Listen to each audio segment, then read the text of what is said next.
Annyeonghaseyo, and welcome to another episode of Beyond the Sea. I thought that today I might tell you a little more about why I'm here in Korea and how I got here.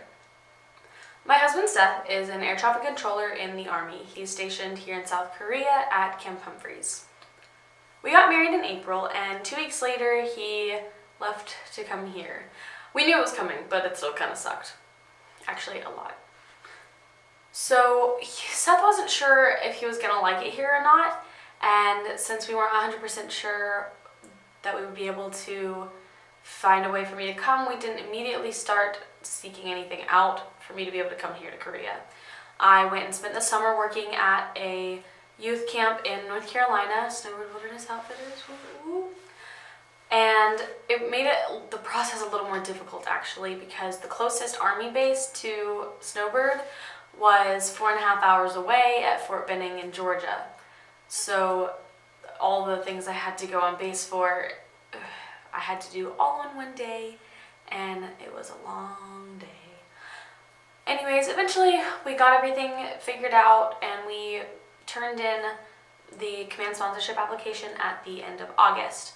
I actually had moved back in with my parents after finishing working at that summer camp, and then I went and visited my in-laws in California, and while we were driving from the airport to my in-laws' house, Seth called me to tell me that we had gotten approval for command sponsorship. Less than a week later, I had my flight booked and I was ready to be home so that I could start packing. Fast forward a little bit, and I got here on October the 20th. I've now been here for about 3 weeks and kind of loving it. Seth and I went to Seoul for the first time this weekend, so I hope you'll enjoy watching our adventures in Seoul.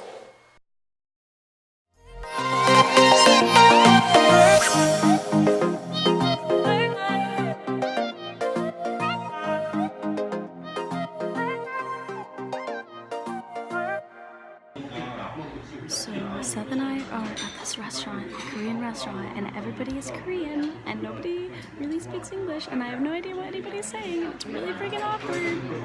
What do you do when you don't know anything? You fake it. We're not good at that. We just laugh at ourselves. It seems nice. We just got some rice and some soup boiling stuff with some fish under it. But I really have no idea what's going on, and we don't know Korean, and our waitress lady is actually not even Korean. She is from Thailand, so this is fun. We're just gonna go for it, so we're gonna eat this shrimp stuff right here.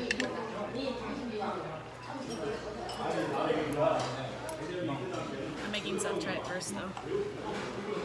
Thanks. You're welcome.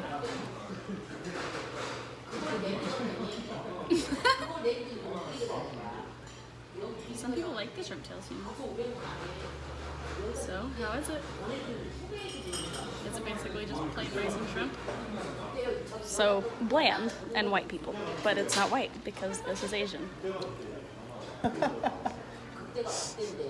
Another 2 people came in and got the same thing that we were given, and we've kind of been sneakily, not so sneakily, trying to watch them and make sure we're doing this right. Turns out we're not total fluff-ups, and we actually got it mostly right.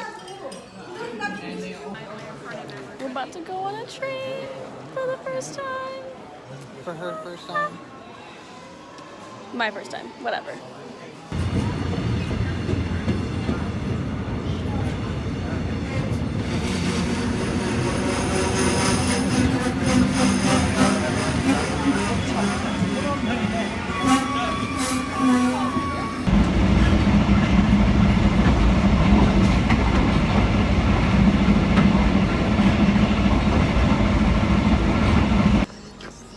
So we're kind of lost. We took a train to Yongsan in order to possibly go to Seoul, and now we don't actually know where we are. We're trying to make our way onto Yongsan Post, possibly.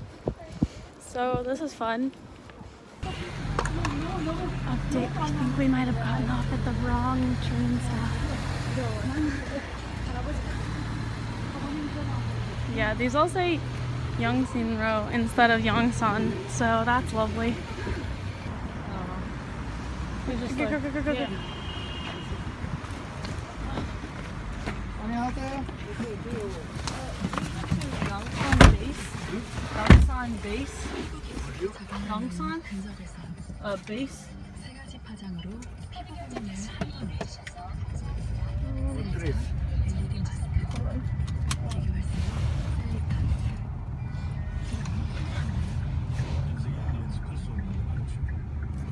경조사도 마음 편하게 지켜주는 커피 콜라. 고품격 장례 서비스 크루즈. 30년 사랑. 용산 베이스 Yeah. Yeah. 8군 USA Army. Yes. Yeah. Well, the science of Game 5 Dragon. So we made it to Yongsan Army base, but we're still pretty much lost. We're just a little closer to not being lost. I feel like this whole day is just gonna be us lost. But that's okay. Adventure, right? Either way, we'll find it back. On our way back. So now we're actually taking a bus to the subway to then get off and walk even more. Yay. This is Stormy. She's pretty cool. She works with Seth in air traffic control and sometimes hangs out with us on the weekends. She was our guide today as we were trying to fumble our way around Seoul. New update. Stormy and I are just gonna die on the way up to Seoul Dying Tower. already? Yep, we're slowly getting there. And Seth's like, man, y'all are slow. This is an incline and a lot of walking. And then there's more because there's stairs. 1.3 kilometers. We made it to the bottom of the tower. And we didn't die. Yet. Yet. That's the key word. We made it to the roof. And now we see lots Well, of it pretty goes lights. further up, and then there's a tower. Yeah, we didn't actually go up all the way to the tower because we didn't want to pay because we're cheap. But Yeah, you're not wrong. I thought you were going to spit out your water. I almost did. Honestly, I think it would be even cooler if there was not so much pollution because there's so much haze that like The light the pollution is light even worse. is like it's just not cool. But it's still a really nice view. You can see so many cars. You can see lights going all the way up a mountain over there. We don't even know how far that is, but like it's there. Best view of all. Just kidding, that's the back of his head. That's the better view. Oh, those aren't our people. They're there. Aww. I kind of want some of the caramel Apparently, corn though. onion popcorn is a thing here. Like, I get cheese, caramel, and original, but onion, that's just no. Also, there's a Hello Kitty island. It's just Hello Kitty everything. So that's a thing also. Museum. Just kidding, it's a Hello Kitty museum and store. Thanks for watching. If you liked this video, then like it and subscribe wherever the button is. I still haven't figured that out yet. Also, hit the little bell button next to the subscribe button and you can get notifications about when I post videos. Doesn't that sound great?